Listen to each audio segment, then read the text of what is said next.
ಜಮೀರ್ ಅಹಮದ್ ಖಾನ್ ಅವರ ತಕ್ಷಣ ರಾಜೀನಾಮೆ ತಗೋಬೇಕಿತ್ತು ನೀವು. ಯಾವ ಬಿಜಾಪುರ ಜಿಲ್ಲೆಯಲ್ಲಿ ವಿರಕ್ತ ಮಠಕ್ಕೆ, ASI ಸೈಟ್ಗಳಿಗೆ, ಸೋಮೇಶ್ವರ ದೇವಸ್ಥಾನಕ್ಕೆ 16,000 ರೈತರಿಗೆ ನೀವು ನೋಟಿಸ್ ಕೊಡೋಕ್ಕೆ ಶುರು ಮಾಡಿದ್ರಿ. ಅವತ್ತೇ ನೀವು ರಾಜೀನಾಮೆ ತಗೋಬೇಕಾಗಿತ್ತು. ನಿಮಗೆ ಓಟ್ ಕೊಟ್ಟಿದ್ದು ಕೇವಲ ಒಂದು ಧರ್ಮ, ಒಂದು ಜನಾಂಗ ಅಲ್ಲ. ನಿಮ್ಮ ಜೊತೆ ಅವರು ಇರ್ಬೋದು, ನಮಗೇನು ಬೇಜಾರಿಲ್ಲ. ಆದರೆ 135 ಸೀಟ್ ಸಿಗಬೇಕು ಅಂತಂದರೆ ಕರ್ನಾಟಕ ರಾಜ್ಯದ ಎಲ್ಲ ಹಿಂದೂಗಳು ನಿಮಗೆ ಓಟ್ ಹಾಕಿದ್ದಾರೆ. ದೊಡ್ಡ ಪ್ರಮಾಣದ ಹಿಂದೂಗಳು ಓಟ್ ಹಾಕಿದ್ದಾರೆ. ಒಬ್ಬ ಹಿಂದುಳಿದ ವರ್ಗದ ನಾಯಕ ಮುಖ್ಯಮಂತ್ರಿ ಆದರೆ ನಮಗೆ ನ್ಯಾಯ ಕೊಡಿಸ್ತಾನೆ ಅಂತ ಓಟ್ ಹಾಕಿದ್ದಾರೆ. ಆದರೆ ನೀವು ಒಂದು ಕಣ್ಣಿಗೆ ಸುಣ್ಣ, ಒಂದು ಕಣ್ಣಿಗೆ ಬೆಣ್ಣೆ ಹಾಕ್ತಾ ಇದ್ದೀರಿ. ಒಂದು ಕಣ್ಣಿಗೆ ಸುಣ್ಣ ಅಲ್ಲ, ಇದು ಕಾದೆ ಮಾತು. ಇವತ್ತು ಕಣ್ಣನ್ನೇ ಕಿತ್ತಾಕೋದಂಥದನ್ನು ಮಾಡ್ತಾ ಇದ್ದೀರಿ. ಸಿದ್ದರಾಮಯ್ಯನವರು ಈಗಲಾದರೆ ಎಚ್ಚೆತ್ಕೊಳ್ಳಿ. ಇಂಥ ಯಾವ ಚಮಚ ಗುಂಪು ನಿಮ್ಮ ಹಿಂದೆ ಮುಂದೆ ಓಡಾಡ್ತಿದೆ, ಅವರನ್ನು ಕಿತ್ತು ದೂರಕ್ಕೆ ಹಾಕಿ. ಇಲ್ಲ ಅಂದರೆ ನಾವು ಬದುಕೋಕ್ಕಾಗಲ್ಲ ಅನ್ನುವಂಥ ಸ್ಥಿತಿ ಇವತ್ತು ಹಿಂದೂಗಳಲ್ಲಿ ಕರ್ನಾಟಕದಲ್ಲಿ ಬರ್ತಾ ಇದೆ. KTTP ಆ್ಯಕ್ಟನ್ನು ತಿದ್ದುಪಡಿ ಮಾಡಿ ಅಂತ ನೀವೇ ಫೈಲ್ ಕ್ರಿಯೇಟ್ ಮಾಡಿ ಇವತ್ತು BJP ಅವರು ಹೇಳ್ತಾರೆ. ನಿಮ್ಮ ಸರ್ಕಾರ ಇದು.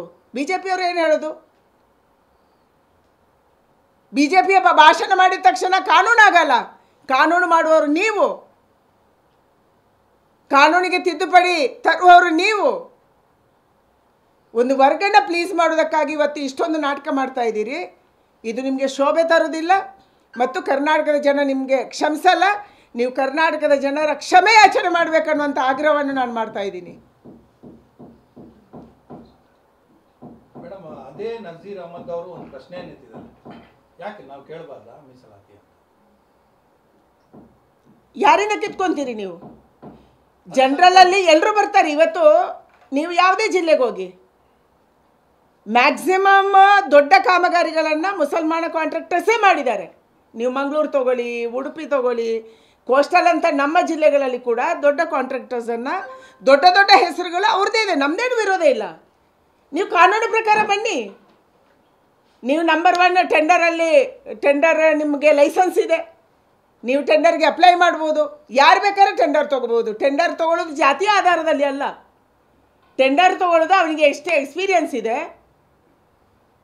ಟೆಂಡರ್ ತೊಗೊಳಕ್ಕೆ ಒಂದು ಕಾನೂನು ಇರುತ್ತಲ್ಲ, ಏನೋ ಎಕ್ಸ್ಪೀರಿಯನ್ಸ್ ಇದೆ ಅವನಿಗೆ, ಪಾರದರ್ಶಕ ಎಷ್ಟಿದೆ, ಗುಣಮಟ್ಟ ಎಷ್ಟಿದೆ, ಎಷ್ಟು ಗುಣಮಟ್ಟದ ಕೆಲಸ ಮಾಡಿದ್ದಾನೆ, ಅವನು ಬ್ಲ್ಯಾಕ್ ಲಿಸ್ಟಲ್ಲಿ ಇದಾನೋ ಇಲ್ಲೋ, ಇದರ ಆಧಾರದಲ್ಲಿ ಟೆಂಡರ್ ಸಿಗುತ್ತೆ. ಎಲ್ಲರಿಗೂ ಅಪ್ಲೈ ಆಗುತ್ತೆ. ನೀವು ರಿಸರ್ವೇಷನ್ ಅಂದ ತಕ್ಷಣ ಪರಿಶಿಷ್ಟ ಜಾತಿ ಪರಿಶಿಷ್ಟ ವರ್ಗಕ್ಕೆ ರಿಸರ್ವೇಷನ್ ಕೊಟ್ಟಿದೆ. ಯಾಕೆಂದರೆ ಅವರು ಇನ್ನೂ ಟೆಂಡರ್ ಪ್ರೊಸೆಸ್ಸಲ್ಲಿ ಅವ್ರು ಬರೋಕ್ಕೆ ಆಗಿರಲಿಲ್ಲ ಜೀವಮಾನದಲ್ಲಿ. ಅದಕ್ಕಾಗಿ ಇವತ್ತು ರಿಸರ್ವೇಷನ್ ಪರಿಶಿಷ್ಟ ಜಾತಿ ಪರಿಶಿಷ್ಟ ವರ್ಗಕ್ಕೆ ಇದೆ. ಅದರಿಂದ ನೀವು ಕಿತ್ಕೊತಾ ಇದ್ದೀರಿ. ರಿಸರ್ವೇಷನ್ ಅಂದ ತಕ್ಷಣ ಎಲ್ಲಿಂದ ಬರುತ್ತೆ? ರಿಸರ್ವೇಷನ್ ಅಂದ ತಕ್ಷಣ ಪರಿಶಿಷ್ಟ ಜಾತಿ ಪರಿಶಿಷ್ಟ ವರ್ಗಕ್ಕೆ ರಿಸರ್ವೇಷನನ್ನೇ ಕಿತ್ಕೋಬೇಕು. ಜನರಲಲ್ಲಿ ಯಾರೂ ಇಲ್ಲ. ಇವತ್ತು ಎಲ್ಲ ಕಾಂಟ್ರಾಕ್ಟರಲ್ಲಿ ಎಲ್ಲ ಜಾತಿಯವರು ಎಲ್ಲ ಧರ್ಮದವರು ಇದ್ದಾರೆ. ಇದಕ್ಕೆ ಯಾರಿಗೂ ವಿರೋಧ ಮಾಡೋಕ್ಕಾಗಲ್ಲ. ನೀವು ಪಾರದರ್ಶಕ ಕೆಲಸ ಮಾಡ್ತೀರಿ, ಗುಣಮಟ್ಟದ ಕೆಲಸ ಮಾಡ್ತೀರಿ, ನಿಮಗೆ ಟೆಂಡರ್ ಲೈಸೆನ್ಸ್ ಇದೆ, ಕಾಂಟ್ರಾಕ್ಟ್ ಲೈಸೆನ್ಸ್ ಇದೆ ಅಂದರೆ ಯಾರೂ ನಿಮ್ಮನ್ನು ವಿರೋಧ ಮಾಡಲ್ಲ.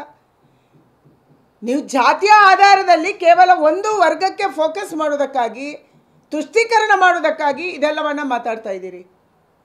ಕರ್ನಾಟಕ ರಾಜ್ಯದ ಟೆಂಡರನ್ನು ಯಾರ್ಯಾರು ತೊಗೊಂಡಿರೋ ಲೀಸ್ಟ್ ತೊಗೊಳ್ಳಿ. ಇದಾರಲ್ಲ ಈಗಲೇ